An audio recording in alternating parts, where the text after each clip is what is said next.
primeira igreja presbiteriana em Petrolina. Uma igreja para frequentar, muito mais uma família para pertencer. Ok? Sonoplastia abençoada, o slide. E prossigamos com o nosso tema. A fé dos eleitos.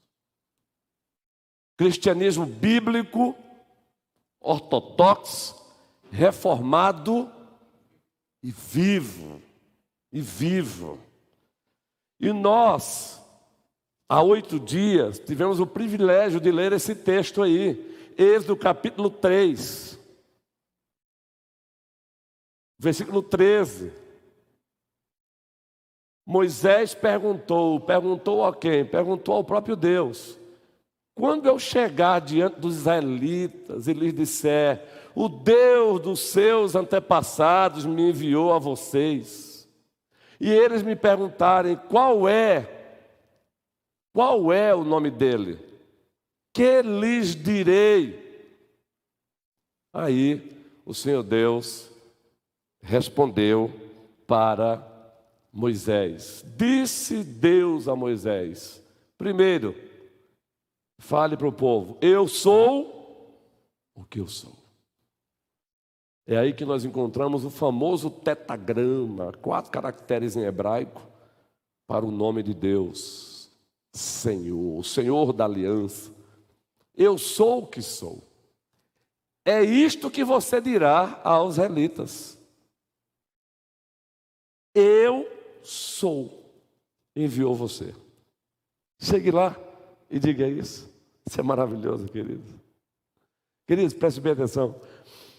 A principal resposta que nós temos que ouvir todo dia para todos os nossos problemas, para todas as nossas angústias, para todas as nossas batalhas é você se lembrar que Ele é. O eu sou está com você. O eu sou é o teu Deus. O eu sou te enviou. O eu sou conhece você. O eu sou caminha com você. O eu sou não dorme. O eu sou não tosqueneja. O eu sou não se cansa. Parte 2 do sermão, encerrando a série Gênesis de 1 a 11. Parte 2, o mal não dá trégua. Mas ainda bem, o nosso Deus não dorme. Gênesis 9, 10 e 11. Parte 2, encerraremos essa série aí. Domingo com a ceia do Senhor. Então, queridos, é Ele a resposta para tudo, o eu sou. Então precisamos conhecê-lo mais e mais. Precisamos conhecê-lo mais e mais. Tem um livro com o título Enraizados. E a proposta desse autor desse livro é dizer o seguinte, preste bem atenção. Um crente enraizado é um crente alicerçado em Deus, nele. Um crente enraizado é um crente que tem as suas raízes em Deus. As suas raízes estão fincadas em Deus, o Pai, o Filho e o Espírito Santo. Agora, um crente que tem as raízes em Deus, ele tem intimidade com Deus. Palavrazinha tão necessária hoje, intimidade com Deus. Aquela intimidade que te leva a você tanto a reverenciá-lo, mas ao mesmo tempo a expressar carinho para com ele. E dizer assim, como dizia o reverendo Russell Kim, um pastor coreano, colega do nosso ministério, eu tive o privilégio de inaugurar alguns templos com ele, em Tabira. Eles construíram os templos, inaugurar o templo em outras cidades por aí, ele sempre usa essa expressão, Pai Deus, é a expressão dele. É um coreano mesmo, um português bem truncado. Pai, eu gosto quando ele começava a orar. Pai Deus, estamos aqui. Entende o que é a diferença? Pai Deus. Isso é lindo, essa intimidade. Precisamos conhecer mais o nosso Deus. Vai para além do conhecimento intelectual, a intelectualidade. Ela tem o seu lugar, mas vai para além disso. Isso significa relacionamento com Ele, relacionamento com Ele. É se relacionar com Ele. É você ter uma amizade com Ele profunda. É você ler a Bíblia como se estivesse ouvindo dele diretamente. É você orar e orar de fato, não como deísta.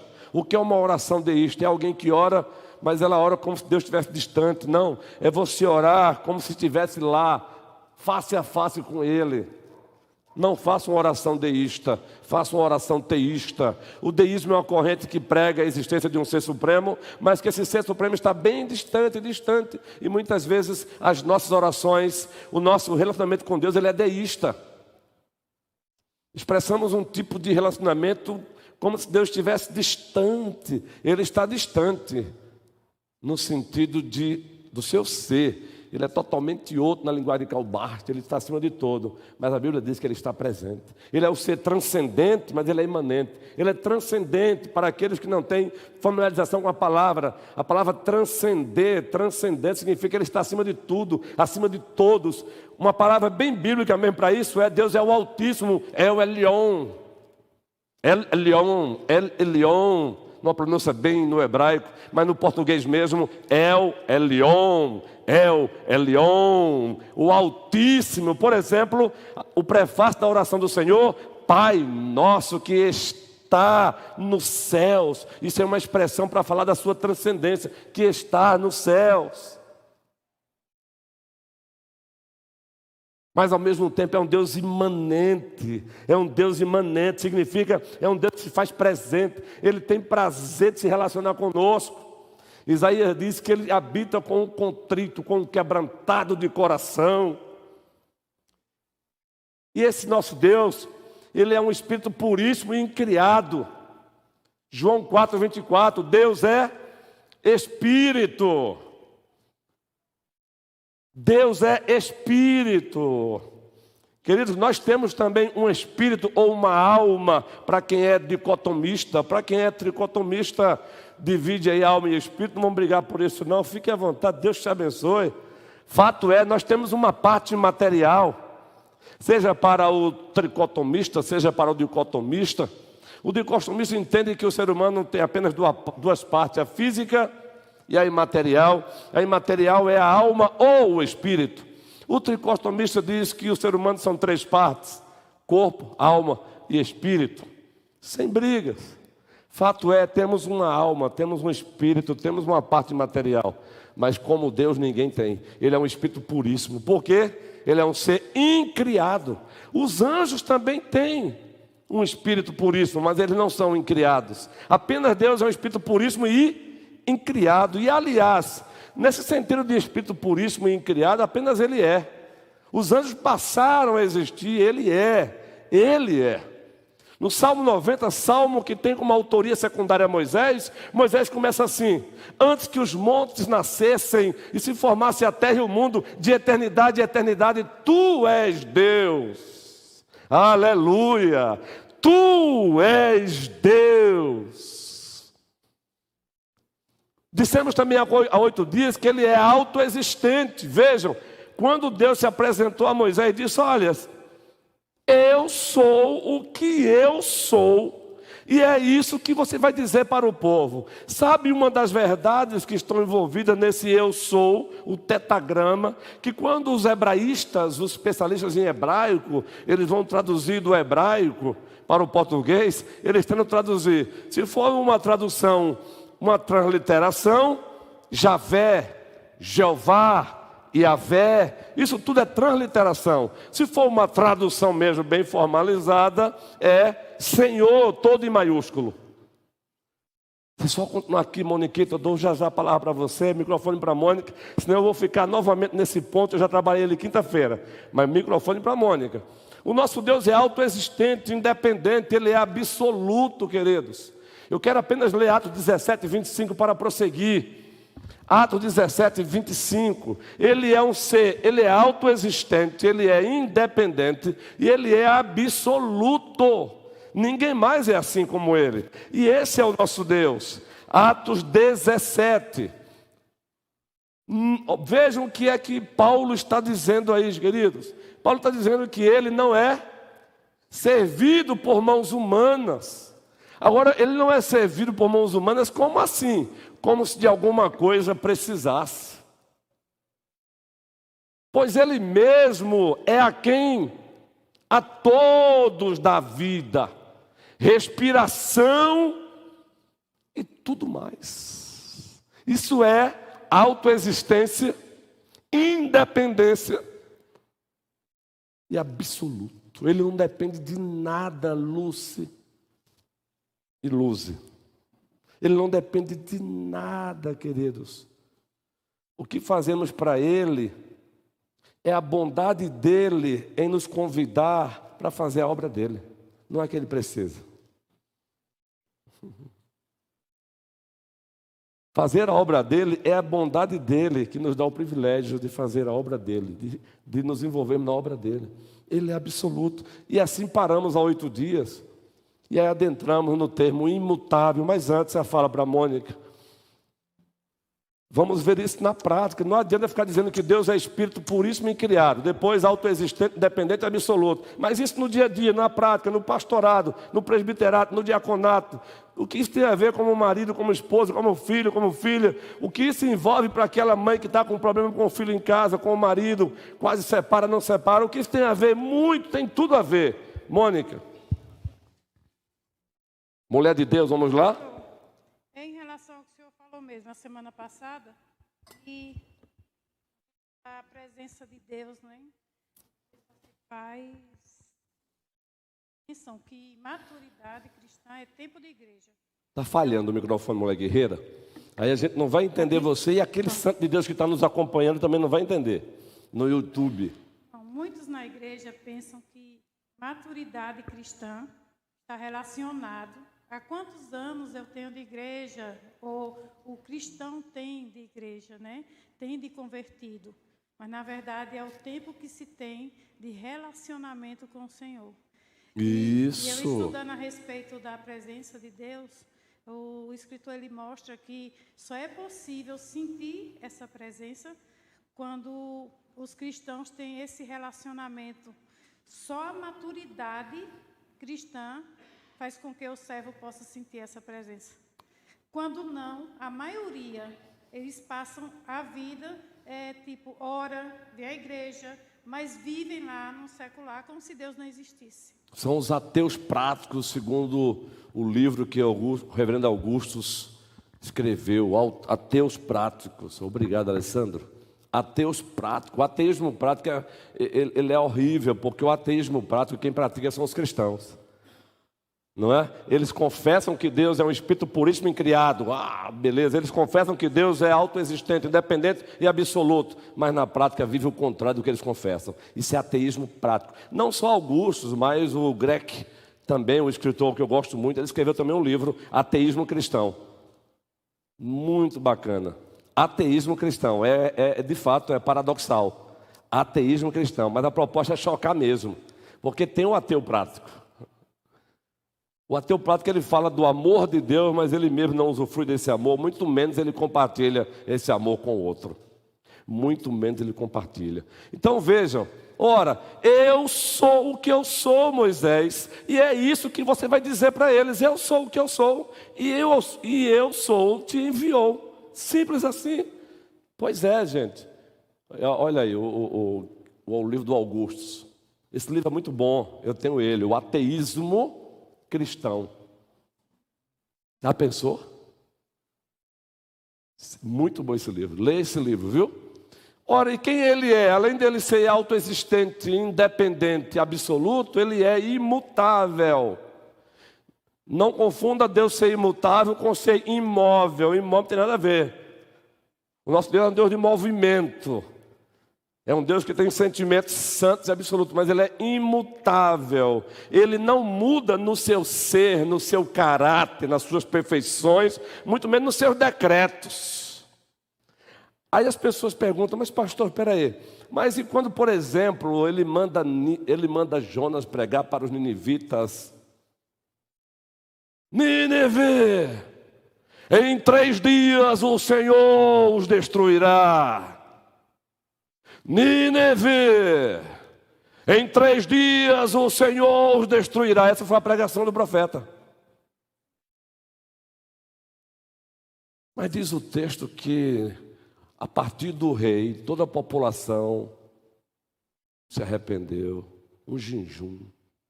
E diz o texto lá que Deus fez o quê?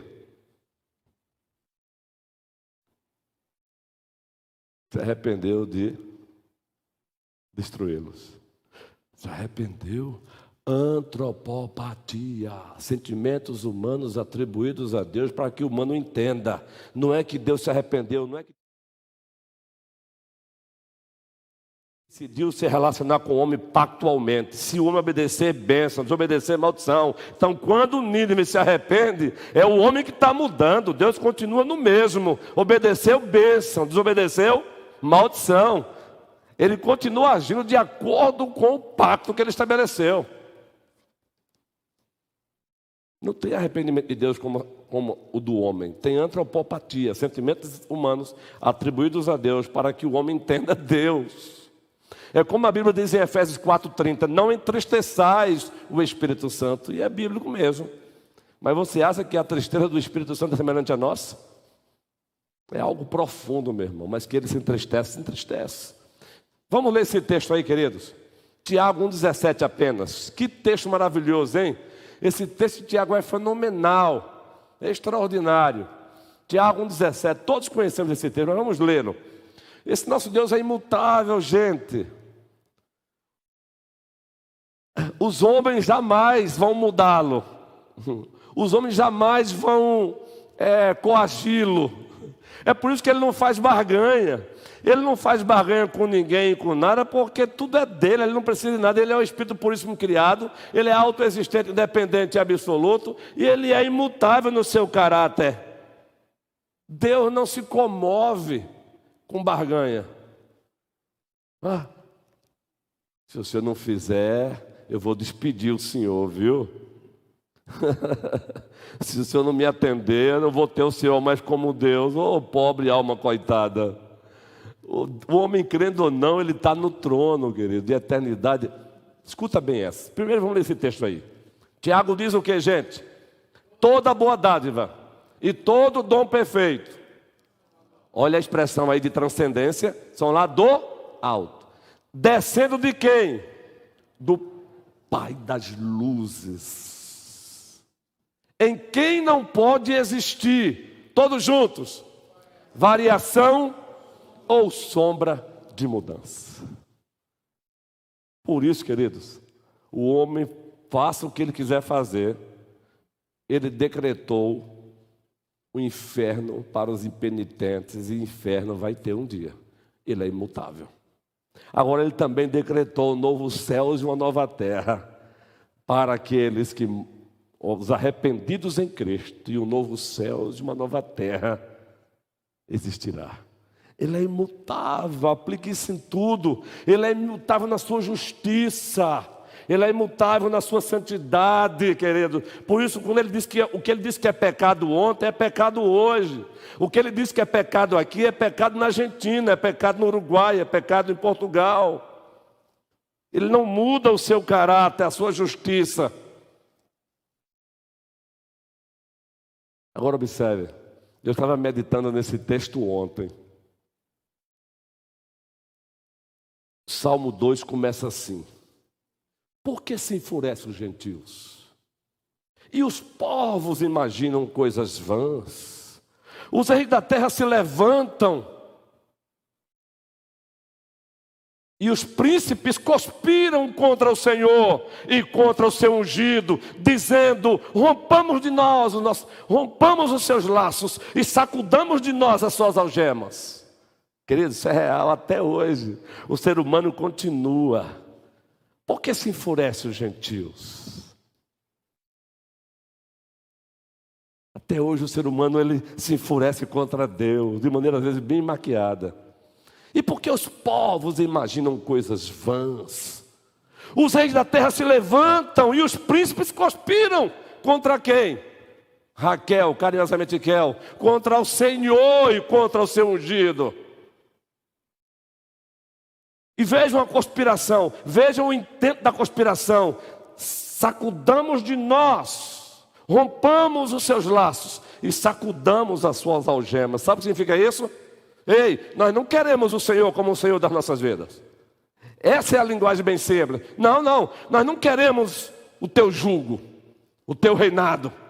Agora, o que eu acho fantástico, o presbítero Clécio, o presbítero César, o presbítero Humberto, o presbítero Moisés, o presbítero Manuel, o presbítero Jorge, o presbítero Adualdo, eita, que maravilha. A turma está completa aqui hoje, hein?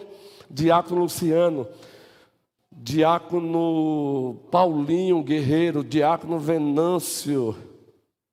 Estou esquecendo alguém aí, querido? Júnior, foi ontem, Guerreiro. Foi bênção ontem. A sua noite, eu de César, meu amigo, foi massa. Claro que de Neuma também, né, Neuma? Preste bem atenção, queridos. O que é que diz em seguida? O que eu acho fantástico nesse salmo é o que vem logo depois disso aí. Depois que eles dizem, as nações dizem, sacudamos de nós, rompamos os seus laços e sacudamos de nós as suas algemas. Vamos dizer para eles, saiam daqui, nós não queremos o Senhor como o Senhor das nossas vidas. O Senhor não é o nosso Deus. Aí o versículo seguinte diz, ri-se aquele que habita nos céus. O Senhor zomba deles. Aleluia! É por isso que eu me empolgo com o meu Deus. Entendeu, Mônica? Essa questão de empolgação aí é experiência particular. É cada um com Deus. Anja, eu chamo ela de anja, brincando. Uma serva preciosa do Senhor. Ri-se aquele que habita nos céus. O Senhor, Aldino, zomba deles. Aí eu pego um texto desse e aplico. E eu vejo os homens aí tentando fazer. O que é que os poderes do nosso país querem fazer hoje? Os poderes do nosso país estão fazendo o seguinte: sacudamos os seus laços e rompamos de nós as suas algemas. E aquele que está no trono está fazendo assim.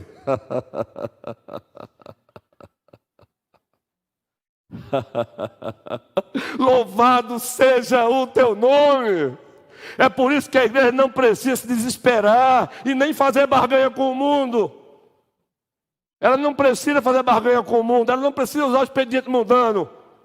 Ri-se aquele que habita nos céus, o Senhor zomba deles.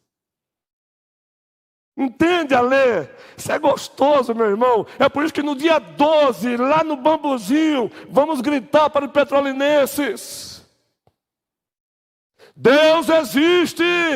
Deus existe! Deus existe! E vamos parar por aí? Não! E Ele virá pedir conta de você. Você vai se encontrar um dia com Ele. A pergunta é: todos os caminhos levam a Deus como juiz, mas só tem um que pode levar até Ele como Pai, e esse caminho é Jesus Cristo. A frase não é nossa, ela já é citada aí por alguns santos de Deus. Estamos apenas pegando uma boa carona. Nosso Deus é imutável, gente. Aplico isso em tudo. Aplique isso no macro, aplique isso no micro. Queridos, vamos pregar domingo, a última parte do sermão. O mal não dá trégua, mas ainda bem que Deus não dorme. Aí você vai ver lá, depois da queda de Noé, um espóliozinho, você já sabe disso. Apesar do pecado de Noé, Deus usa Noé para uma profecia, visão revelacional. Maldito seja Canaã, servo dos servos de Sem. Jafé, seja abençoado e habite nas terras de Sem.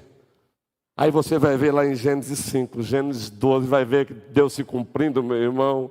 Aí você vai ver a partir de Canaã, Canaã, o próprio Deus levanta Egito, Babilônia, Assíria, de Jafé, nações asiáticas e europeias e de 100 as nações semíticas. Está lá até hoje, meu irmão. Israel odiado e ninguém consegue destruir, porque Deus é imutável. Deus é imutável. Eu estava dando aula esses dias de escatologia. Aliás, já encerrei a disciplina. Eu estava dando aula e falando para os irmãos, meus queridos, a questão de escatologia, né? Aquela briguinha de pré-milenistas, amilenistas, pré-milenistas, pós-milenistas, tem o seu lugar, mas isso não nos divide. Aí, já encerrando a aula, eu falei, olha, me fizeram uma pergunta, pastor, o que é que o senhor acha de Deus e Israel hoje? Deus tem algum compromisso com Israel hoje, o Israel étnico? Eu falei, só vou fazer uma outra pergunta, e fica como reflexão. Citei algumas histórias, nação milenar, mas citei apenas a atual. Nação desse tamanhozinho, odiada pelas nações circunvizinhas, doidos para implodirem ou explodirem, e ninguém consegue. Explique aí. Os maiores banqueiros do mundo são judeus. Explique aí. Eu não estou aqui fazendo uma defesa à crítica de Israel. Só estou dizendo, reflita sobre isso. Deus tem preservado Israel como testemunha, mesmo reprovando Israel hoje. E mais, a Bíblia diz que ainda haverá a plenitude dos judeus. Deixa eu sair para uma outra aula. Só para mostrar o seguinte, o nosso Deus é o Deus imutável. É o Deus imutável. A Babilônia, preste bem atenção, o Egito desapareceu, o império. O império babilônico desapareceu. O império assírio desapareceu. Medo-persa desapareceu. O império grego desapareceu. Greco-romano desapareceu. Israel continua até hoje. É império não, mas está lá. Sabe para quê? É Deus dizendo, eu sou o que eu sou. Está lá até hoje, meu irmão. Vai lá, guerreiro. Microfone aí para o presbítero Humberto. Eu sou o que eu sou. Vendo esse terceiro ponto de imutável, eu estava aqui pensando justamente nesse verso 17 de Tiago, e nele não há variação de mudança. E ainda bem, né? Ainda bem, guerreiro. Se a gente for analisar a grandiosidade dessa expressão, ainda bem que o nosso Deus ele não muda, porque em alguns casos as pessoas pensam, ora, mas Deus não muda os planos? Ou uma certa vez eu estava conversando com um rapaz, ele disse, mas Deus mudou os planos, ele queria que eu fosse aquele, não quis, eu fui para o outro lado, ele mudou. Eu disse, meu irmão, acho que você está entendendo um pouquinho diferente, porque são situações diferentes que a gente não pode confundir. A imutabilidade de Deus é quanto ao que Ele é, ao que Ele faz, ao que Ele deixou de fazer. Essa é uma característica que é só de Deus. E ainda bem também que o fato de mudar, Deus deixou essa capacidade com o ser humano. Por que eu digo isso?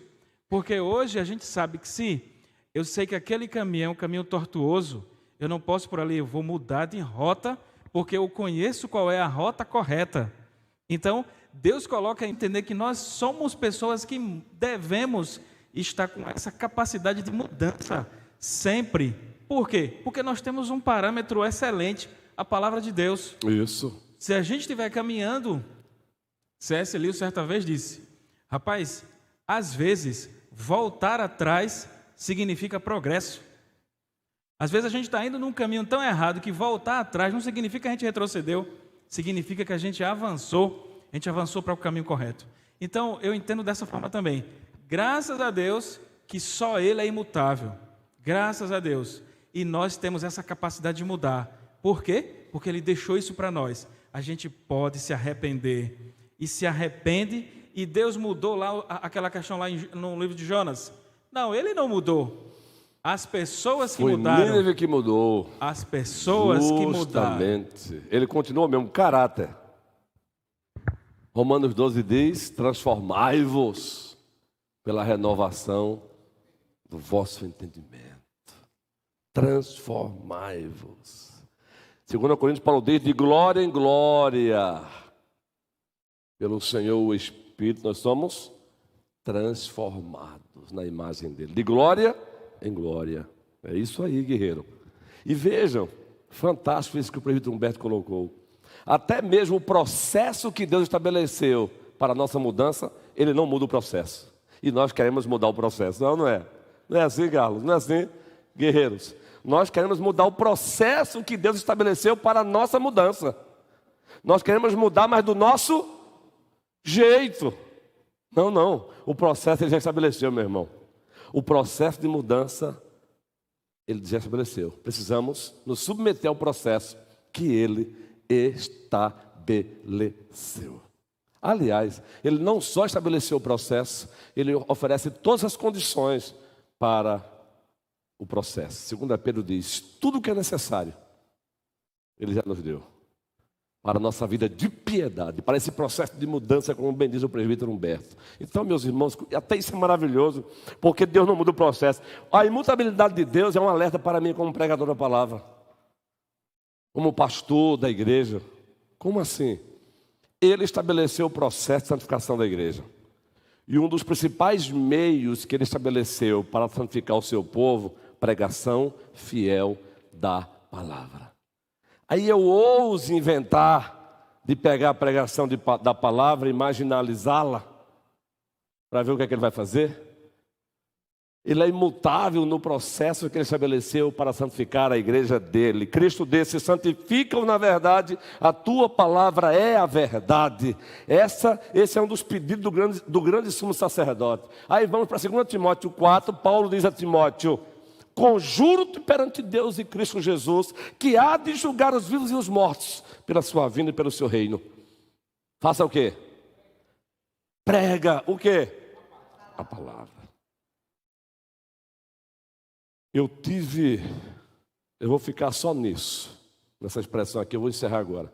Eu tive a triste insatisfação de ouvir de um santo de Deus, não é aqui desta igreja, de que pregar, até Pedro Bial prega, dizendo que a pregação é uma coisa que até Pedro Bial prega. Oh, meu irmão, eu só não falei nada porque há tempo para tudo. Quando o próprio Deus estabeleceu a pregação da palavra como um meio principal para santificar a igreja, e o cara desprezar a pregação e dizer que mais importante do que a pregação era um tal outro trabalho pastoral, e dizer, como dizer, até Pedro Bial prega não, meu irmão. Pedro Bial pode dar uma palestra, pregar, ele não prega não, meu irmão. Justamente. Sem vida, sem Deus, sem evangelho, sem palavra. E eu vou repetir, eu não respondi porque há tempo para tudo.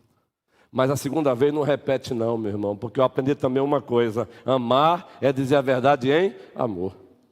Você pega o catecismo maior e está lá, queridos, elaborado com base na escritura. Quais os meios ordinários e externos que Deus estabeleceu para santificar a igreja? Número 1, pregação da palavra. A segunda vez, não diz mais não. Ele pode estar dentro do batalhão. Ele pode estar dentro de um quartel, meu irmão. A segunda vez, ele pode ser o general. Ele vai ter que ouvir com amor isso, se ele repetir isso para mim. Não, é um santo de Deus. É porque às vezes o santo de Deus pratica um equívoco. É um santo de Deus, respeitado. Mas santo de Deus também, se não vigiar, fala besteira. Essa para mim não é besteira não, isso para mim cheira, eu não vou usar a expressão não, né, que é muito chula. Essa expressão, ela cheira, já sabe, né? Justo, a pregação da palavra.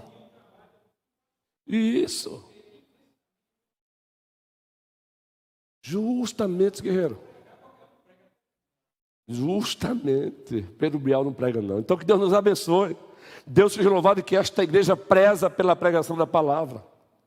Ela zela por esse meio. Porque foi o próprio Deus que estabeleceu. Como ele é imutável, nós não vamos mudar não. Ah, tá. Aí o presbítero Humberto colocou. Isso não anula a gente ser dinâmico na pregação. Não anula a gente aperfeiçoar a homilética, dádiva de Deus, não é?